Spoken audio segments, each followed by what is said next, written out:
Thanks for tuning in to Men for the Win, a podcast hosted by David Kufis and Dan Thompson, two avid fans who appreciate well-played baseball, especially when it's done by the Twins. Men for the Win is sponsored by the Grand Group with Edina Realty. Are you looking to purchase a new home in the Twin Cities area? Or perhaps you're trying to sell your current home? Whether you're upsizing or downsizing, the Grand Group with Edina Realty will meet all of your housing needs. Contact the Grand Group by emailing thegran, G-R-A-N, group at edinarealty.com or call them by phone at 612-817-8751. The Grand Group with Edina Realty, 7-time Minneapolis-St. Paul Magazine Super Agent Award winners. On this episode, David and Dan recap the Twins' 2-game series against the Milwaukee Brewers. Thanks for listening. Enjoy. Thanks for tuning in to Men for the Win. My name is David Kufis. With me, as always, is Dan Thompson. Early season border battle, Dan, against the Milwaukee Brewers. The Twins managed a split in the 2-game series. How'd you feel about that against our Wisconsin brethren? I mean, I don't want to get too far ahead into the grading segment, David, but I think that this was a pretty good outcome, all things considered, for the Twins. But I was worried for, the first 16 innings of this series. That seems reasonable. You know, going into the season, Dan, the Brewers were ranked 19th or around there for most of the power rankings. I don't know. I think they're hitting above their weight class there if that's where they were rated coming into the season. We heard a whole lot on the broadcasts about the young Brewers players and this core that they have. Now we'll see. They don't have Craig Counsell managing them anymore, and so I think that's going to be a bit of a wild card with them. But there are a lot of names that we heard in this series that I think we're going to hear in this border battle for a long time, and we're going to rue some of these names. Absolutely. It was a pretty cool moment in the opener when they celebrated Bob Uecker, and he got, a big standing ovation. It was probably the loudest the stadium was, even with all of the excitement that happened in Game 1. So it's always nice when they recognize those older players. Older players? Bob Uecker is a broadcaster, David. I'm sorry. Those players who used to play the sport who are now still affiliated in some way with the game. That's a longer title. So yeah, well, maybe you knew what I meant. I guess I did. My goodness, just let it be. I'm sorry. Anyway, let it lie. With that, Dan, the home opener is tomorrow. I'm very excited to go. I feel so sad that you're out in Spokane and you won't be able to attend with me. Sorry, I'll be listening though to Chris Atterbury, I guess. So I'll hear it, but I won't be there. I won't hear the sights and the sounds. I mean, we talked about opening day before and how the posers kind of show up for opening day too. Yes. So I'm even a little bit surprised that you're going and that you wouldn't just skip on to Game 2. I can't miss it, Dan. I can't. I really like being at the opener, despite all of my previous objections to people asking me to take pictures during at bats. Who are you people? Stay home. Stay home. You don't belong at the opener. You should have to fill out a card and answer some basic trivia questions about the roster in order to attend the home opener. Because you shouldn't go there for the Instagram pics, Dan. You should go there to watch your team and support them. I can smell the snobbery so far away here, David. But You're a man of two minds. I understand. It's different because it's not gatekeeping, right? It's not like I don't want people to enjoy baseball. It sounds like you don't want them to. No, that's not the case because they're not there to enjoy baseball, Dan. That's the gatekeeping, okay. And that's a totally different subject than gatekeeping people to be like, I don't want other people, to watch this sport. No, I want a ton of people to watch baseball. I just want them to watch it for any semblance of reason that makes sense to enjoy the sport, not just for their IG feed. Have you no joy in your life? Is there no song in your heart? Not a big Taylor Swifty, Travis Kelce, Kansas City Chiefs fan, are you? No. With that, okay, enough. We've gone off topic already, Dan. Let's go ahead and jump into the series recap.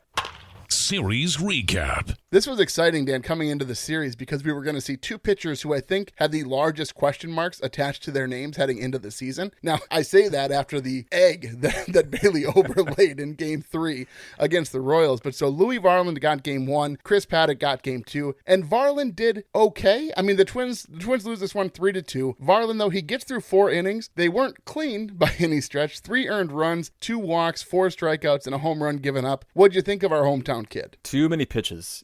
89 pitches to go through 4 innings. Now, luckily, they had an off day the day before, and so everybody was kind of fresh. But he was nibbling a little bit. He wasn't very sharp. Now, we're hoping that at this time of year, the pitchers are ahead of the batters, right? That's kind of the adage with baseball. He did not look ahead of them at all. And I think the worst part to me was that it was the bottom of the lineup that was doing the damage. Yes, it did seem like they got a pretty good read on him early on. And they were actually talking on the TV broadcast today about how, what is it called? American American family, American, whatever, Milwaukee, I don't know. I don't know what it's called anymore. Miller Park is what I would like to call it, but that's not what it is. But anyway, they're talking about, Morneau said he loved hitting there because there's nothing in the batter's view. There's no distraction. You can see the pitcher and the ball very clearly. And so clearly they were seeing it not only because of the lack of distraction behind him, but Varland wasn't hiding his pitches very well. American Family Field. I just looked it up, David. So that is the official name. I mean, fortunate for the Brewers, the Twins just were not hitting at all. They were 0 for 5 with runners in scoring position. They were getting guys on base,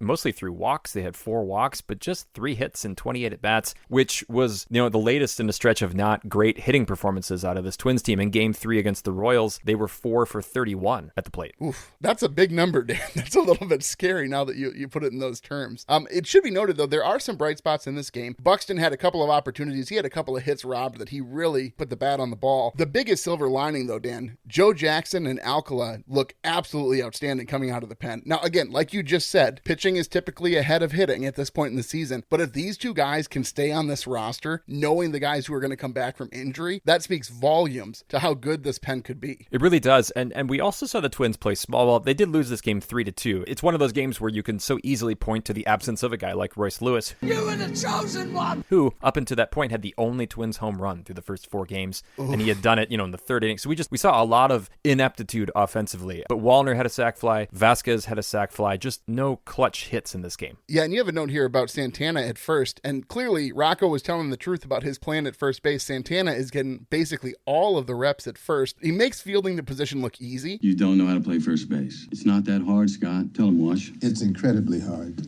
But one thing that Morneau commented on the broadcast today, he always takes the ball to first as opposed to throwing to the pitcher if he can make the play. And I think that just, it shows sort of his maturity and his veteran playability, knowing that, hey, we don't have to make this extra toss. There doesn't have to be a bobble potentially. And it's cool to see a guy make that play time and time again. Well, we saw, when Cody Funderburg couldn't catch a little toss like that. So yeah, the fewer times that the first baseman has to throw the ball, or the fewer things the pitcher has to do that aren't on the mound, I think the better off a team is. Yeah, so we have a little bit more about this game, but we'll get to it in the segments about a potential homicide by Bratwurst. It's a whole thing. But let's move into Game 2, Dan. This one much more exciting if you're a Twins fan. Obviously, Twins come away with the victory 7-3. Finally get some offensive production. Yeah, but it wasn't really until the 7th inning. Now, we will say that the Twins had a lot of opportunities before that. Tons. And so it was nice to see them break through. But early on, it was the Brewers putting guys on base against, the sheriff. Paddock coming out for the Twins with his first major league start in a couple years. So it was really great to see him take the mound, but he wasn't awesome. No, not fantastic. He struggled in the first inning. He got a big double play. Kyle Farmer made a great play moving to his right, flipped it over to Julien to Santana. It was great to get out of that inning without allowing any runs, but he was throwing a ton of pitches, Dan, and it seemed like the Brewers, any mistake he made, the Brewers seemed to capitalize on. Yeah, he threw 82 pitches, so this is just after Varland threw 89, and each of them only gets through 4 innings. Paddock gives up 6 hits, 2 walks, just 2 strikeouts, also 2 wild pitches that complicated issues all the more, especially when a guy who has a nice curveball, like you want to be able to induce some grounders, and obviously you need guys in position to ground into double plays to make those things happen. Yeah, Jeffers clearly was confused in that first inning. It wasn't that he didn't know what pitches were called then, it's just the spots were just way off. And I will contend, this is the one area that I think umpiring today is better than having robo-umps, is I do think a guy should get penalized for missing his spots. Because there were a couple of calls here that were balls that were clearly strikes. If there was no catcher there, it'd be a strike 100% of the time. But if Jeffers is set up on the far outside of the plate and he has to reach across his body to catch a ball that's inside as opposed to outside, don't you think that there's something to be said here that even though technically it was a strike, a ball is the right call? No, it's not, because it went over the plate in the zone. This isn't it's not a game of how accurately you hit your spot, right? This isn't darts. Right? I mean, this is where it actually lands. If you don't aim for the bullseye, but you hit the bullseye, you still get points. You said it's not darts. Well, fair enough. Maybe that's not the right metaphor. Gosh darn it. Ogres are like onions. I knew it as soon as he said it. I'm like, I don't think he knows where he's going here at all. Ogres are like onions. End of story. Well, anyway, Daniel Duarte, he came in and he made a mistake to Churio, who hits his first Major League home run. I don't love it when Twins players give up the first Major League home run to players, and yet it seems like it happens on the regular. They just like to be in guys' memories for a long time, Dan. There's something to be said about that being the only mistake the bullpen made in this whole series, Dan. Our bullpen, again, it just looks incredible on paper right now. It really does, and it's missing its best arms. And so, to your point about baseball, the pitchers being ahead, yeah, but at least they're really ahead with some reinforcements coming, hopefully, sometime later this month or early next month. And again, it was finally nice to see the bats come through in what was a big 7th inning. Yeah, we'll talk a little bit more about that later, but Kirilloff had a double, Buxton had a double, Correa had a single, Santana had a single, and then Jeffers with the big shot we'll talk about later. And then bottom 7, Dan. Correa, he had a chance at a ball like this in the opener, where he was running back, he had his back towards home plate, and he was trying to make a basket catch, and he couldn't come up with it in the opener. He made a fantastic grab. The only critique I have, I think there's a pretty good chance Kirilloff could have caught the ball that Correa went out to make this fantastic grab. Maybe not, and I only watched the replay a couple of times, but to me it looked like had Correa not been running full flat out with his back to home plate, I think Kirilloff would have had a chance at this one. This happens a lot in Little League games, right? Where you have a couple guys who are really good at baseball. They're better than everybody else, and they think they have to make every play. And maybe that's how Carlos Correa feels about the rotating, outfielders that the Twins have. This was like that play with the Rays. Remember when Kiermaier ran over and literally pushed the left fielder out of the way to grab the ball to make the throw home, and it was way offline. And then the post game, he's like, I just, it's just the game I play. It's like, it's a terrible game to play. You weren't set up to make the throw. Oh, it was hilarious. Well, the Twins get one more in the 9th to give a little more insurance, which the Twins have been doing that. They've been adding runs late so that the bullpen isn't in those compromised spots. Jeffers knocks in another run in the 9th. So after going 0 for 13, he gets a couple hits at the end of the game and turns his, the start of the season around. Absolutely. Well, with that, Dan, let's go ahead and jump into our segments with my new favorite segment of the season. Catch 'em all, Kirby Puckett! Puckett's Picks Winner. I'm very happy that Kirilloff had a great game, right?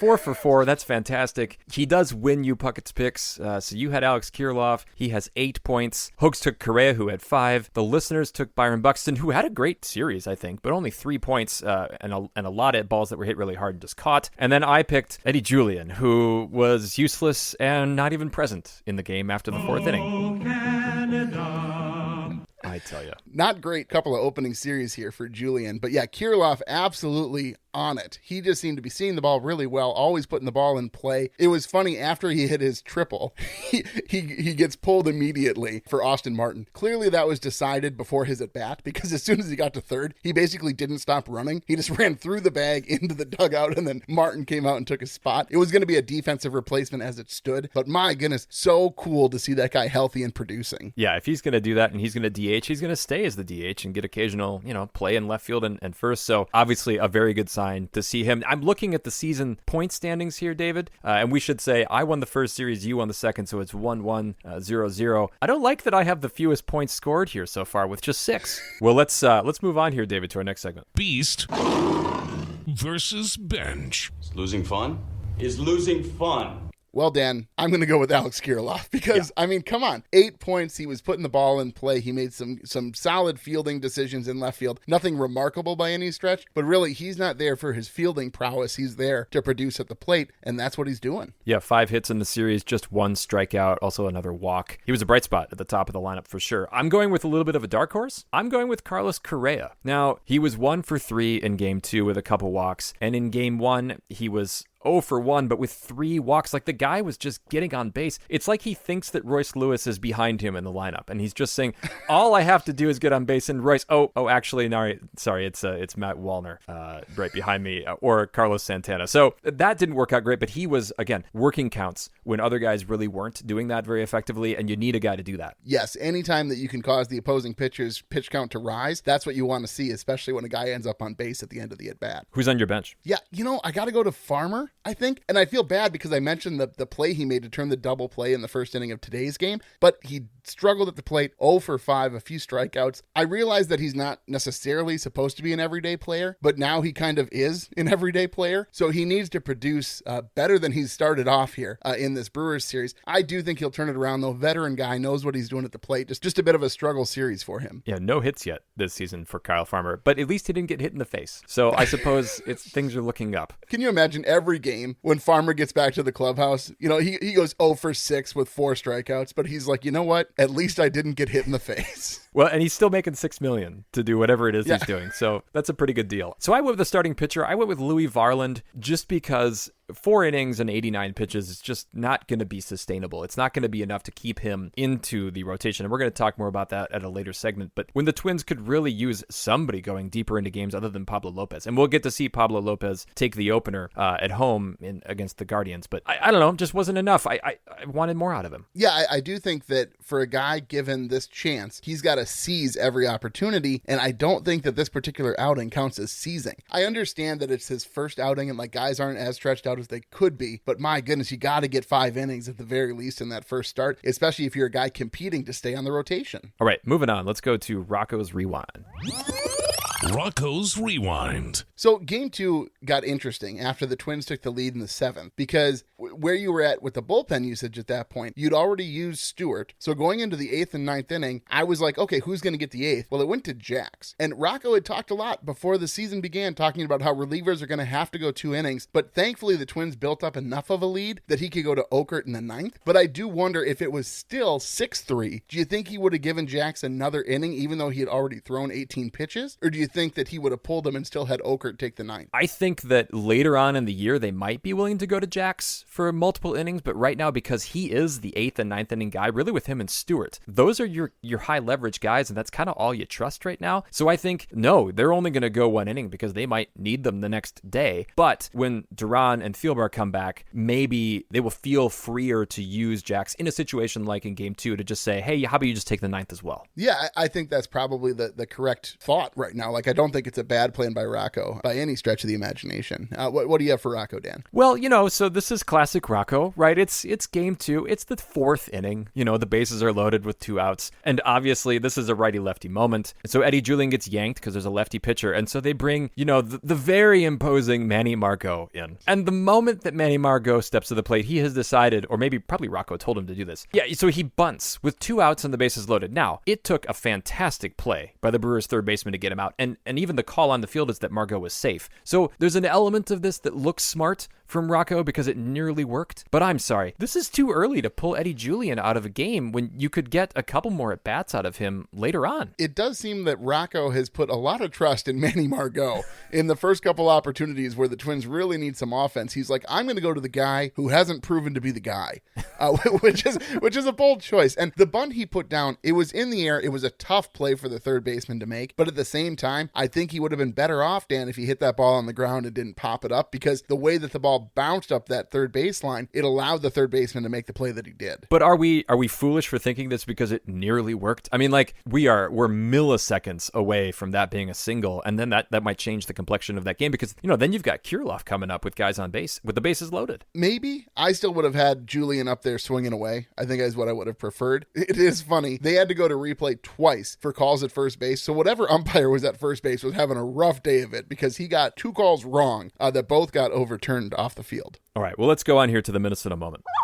Minnesota moment. I think I'll start, Dan, because mine's a little bit more predictable and yours is just more entertaining. So Jeffers' 3-run shot, game 2, top of the 7th. It was Jeffers' first hit of the season, and it could not have come at a better time. 2 outs, 2 guys on, 3-run shot to really secure this victory for the Twins. They needed that, right? The first home run since Lewis. I mean, and they needed to win a game out of this series, I think, just to kind of keep a little bit of momentum going. Otherwise, you're going a stretch here where no Royce Lewis and seemingly nobody has stepped up. And so go to break that tie in such a massive way. Also, Provis didn't seem very convinced that that ball was going out. And I know that it was close to the wall, but that was the least celebratory home run announcement until it barely cleared the wall over there. Well, you have to think, the guy he's replacing, Dan, Dick Bramer, he calls pop-ups to second base as home runs. And so Provis is just, the pendulum has swung all the way to the other direction. He is making sure he wants to see that ball land outside of the ballpark before he's willing to say it's a home run. Okay, so I want to go to my moment from Game 1, and this is the collective sigh of relief from Minnesota Twins fans. This would have been, of course, the most Byron Buxton way to get hurt, getting run over by a Bratwurst. So I didn't realize this. So the Brewers were actually the first franchise, this is back in 1993, to have a live action mascot race. And so I think, their sausage race is famous, right? Even better than the founding fathers that I think the Nationals have. I think those are the top two for me. But Byron Buxton is going out to get in the field to play center, and teammates have to yank him back into the bullpen because the Bratwurst is coming up hot and he nearly plows him over. I mean, it was, again, if we're talking about milliseconds at first base, this was milliseconds here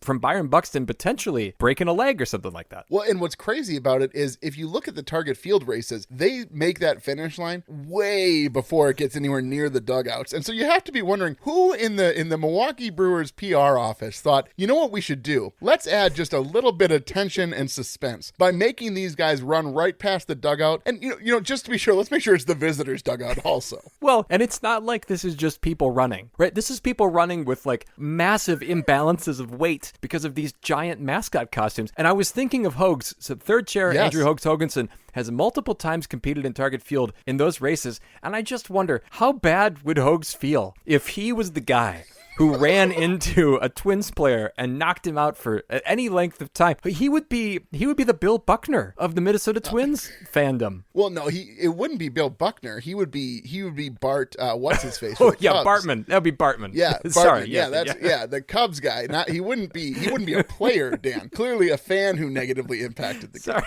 Sorry, you're right. You're absolutely right. We should start calling Hogs Buckner now, just for fun. Yeah. Provis's call was great, though. At least I think it was maybe on the replay. Look out, Byron. The Bratwurst almost took out the center fielder. Now, for those of you who listen to Twins radio, you will know that Byron Buxton works for Sheboygan Sausage. And so there's some arguments here that it was the Johnsonville Bratwurst that tried to take Byron out. And there may have been corporate greed is at its all-time high right now, Dan. And so there's this exchange that happens in the locker room. Jeffers said, Buck almost got Bratwursted. And he said that, it is Johnsonville who's competing with Sheboygan. So it's just a pretty entertaining exchange. What are the odds that it's the guy who is really, he's sponsored by a sausage company? It's just the layers there, Dan. You would think an author created this narrative. It didn't just happen by chance. Maybe it was all part of a big PR scheme by some of these companies. You just never know. Because we're talking about it, David. That's the point of advertising, right? Absolutely. With that, Dan, let's go on to Mauer's Musings. I just don't know how it can get any better. Mauer's Musings. So, Dan, we each have pitching-related questions here. So let's go with you first, who's asking about the rotation, and then I'll go to the bullpen. So we saw at AAA Simeon Woods Richardson have a pretty good outing for St. Paul. There are other guys, David Festa down there as well. And I just wonder, how long will Twins management ride out this rotation before calling up somebody? And I would add this, who do you think is the most likely to be parted with potentially and sent down? I think that if Ober has another bad start, I think something's going to come out that there was an injury at play. That's what I think is the most likely scenario. But Varland's the guy to go. There's no question that if Varland has another bad outing and there's a guy at AAA who's ready, whether that's a Festa or a SWR, that guy's getting the next start. So Varland really, really needs to put his foot on the gas here in his next outing. I hope that these guys can ride it, but I am encouraged to see that a guy like, Simeon Woods Richardson has a good start, because we worried about the depth of this rotation. And so if these AAA guys can establish themselves just for some depth, I'd feel a whole lot better, because we're going to need them at some point. It's likely we'll have to do something before the trade deadline, and if only the Twins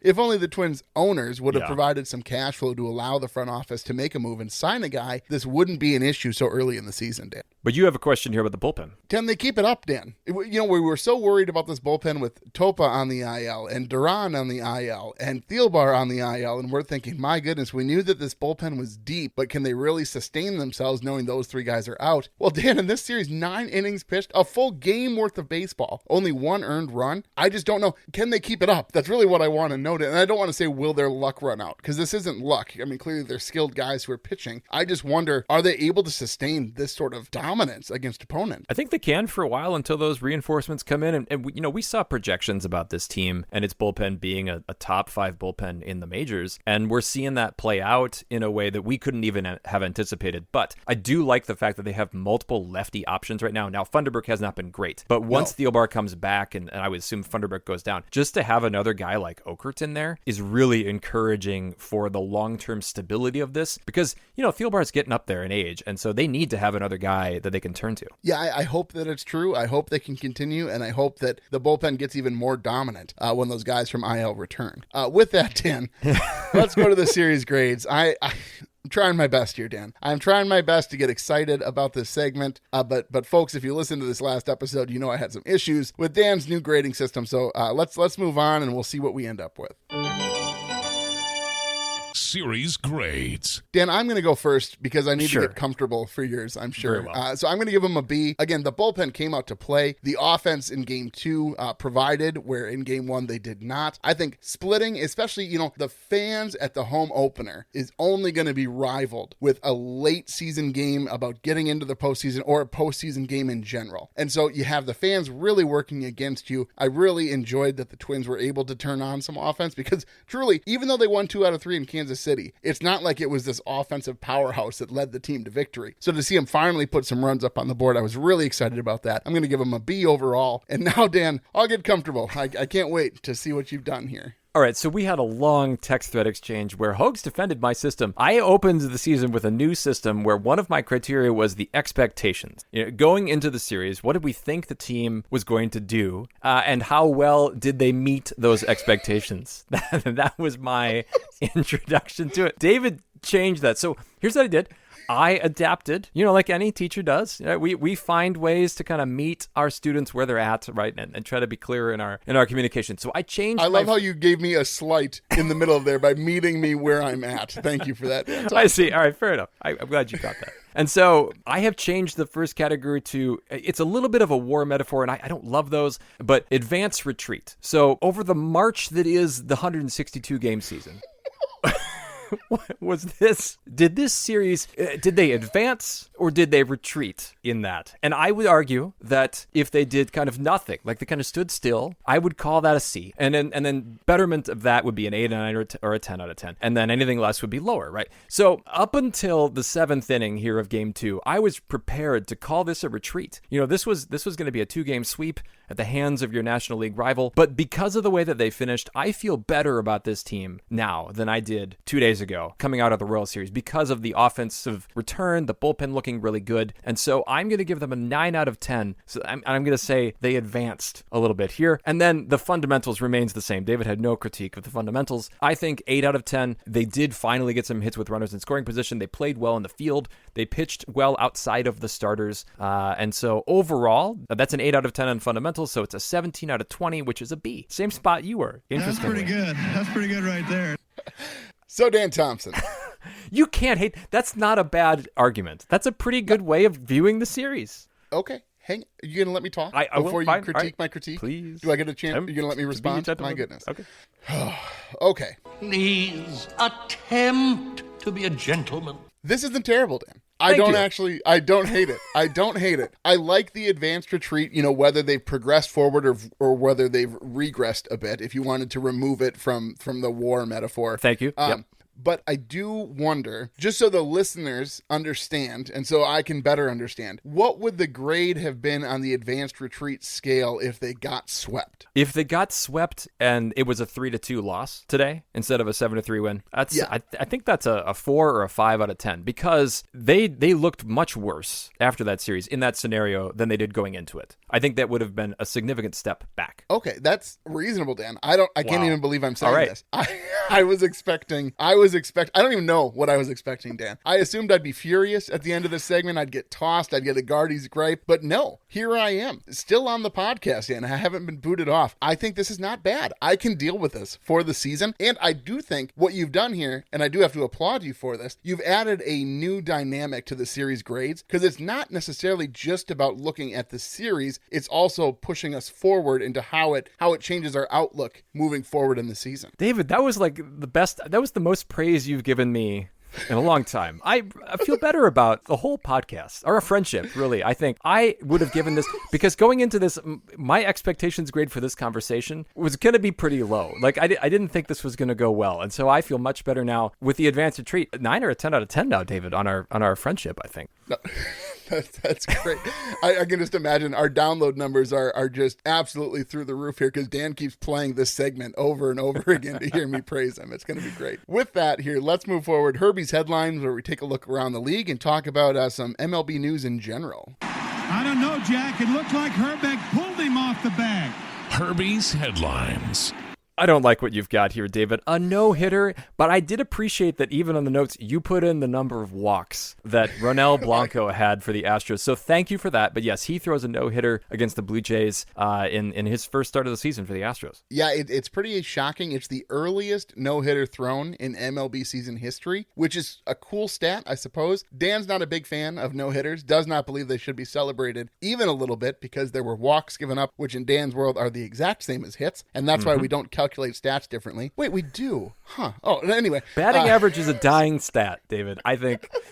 Anyway, continue on. Yes, that being said, throwing a no-hitter against the Blue Jays, Dan, is a little bit different than throwing a no-hitter against the White Sox. Even if it's early in the season, the Blue Jays lineup is formidable. The Blue Jays are expected to make the postseason, and anything less would be a disappointment. So I do like to see that it was thrown against not the A's, right? That's true, actually. That is a very potent lineup, but I don't like that it was thrown by an Astros player. I think that's a little harder to stomach. And also, this is coming from a guy, this part is impressive. The longest start last year for Blanco was 6 innings. And he's mostly been kind of a long relief guy.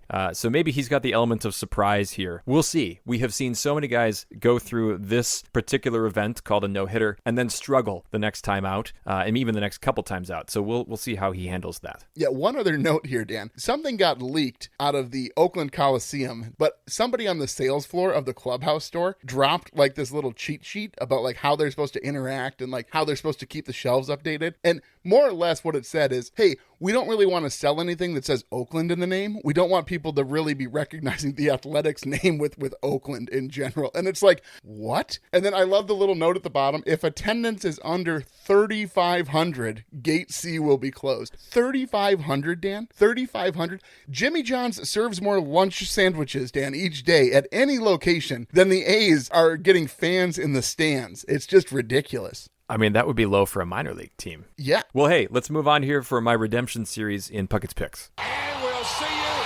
tomorrow. Puckett's Picks. Listeners are going to go first, as they always do, and they take Buxton, and then it'll go to you, Dan. Yeah, I'm going to take Correa. After all of those walks, I think coming home, I think he's going to have something of a breakout here, maybe a home run in this series, and hopefully I can get back on the winning track. He looks good, Dan. I'm sorry. He does. He looks like a very good player, and he looks healthy, and it's just exciting to see a guy who we're paying that much money for really be playing the way we expected him to do. Well, and then Hogs is next, so he's going to take Kirilloff after his victory. Which is a very typical Hogs move, kind of ride the coattails of the previous week. Last year, he did it with Royce Lewis to great success. So Hogs, I guess, is trying that again, and then that leaves many other players for you, David. Yeah, it's early in the season, and with Correa and Buxton off the board, I think I probably would have stuck with Kirilloff had he been available, but I do think that now that Jeffers got a hit under his belt, the season of dominance is about to begin, Dan. I'm going to go with Ryan Jeffers. I like it. And now I get to look forward to watching a game from Target Field on TV, and you get to be there live. I'm excited for you. I hope that Dude Bros stay out of your way. If only that were the case, Dan. I'm sure it won't be the case. But with that being said, I will send us out. Looking forward to talking to you again on the weekend, Dan. Me too. Well, folks, if you like what you hear, please tell a friend. You can follow us on X at Men for the Win and find our Men for the Win Facebook and Instagram pages. Make sure you subscribe to the podcast on your favorite podcast platform so that you're notified when new episodes are available. And if you could leave us a rating or a like, we'd greatly appreciate it. If you'd like to support the show further, you can find us on Patreon. Link in the description. Thanks for listening, and as always, go Twins. That'll wrap up another episode of Men for the Win, a podcast hosted by David Kufis and Dan Thompson, two avid fans who appreciate well-played baseball, especially when it's done by the Twins. Thanks so much for listening, and as always, go Twins.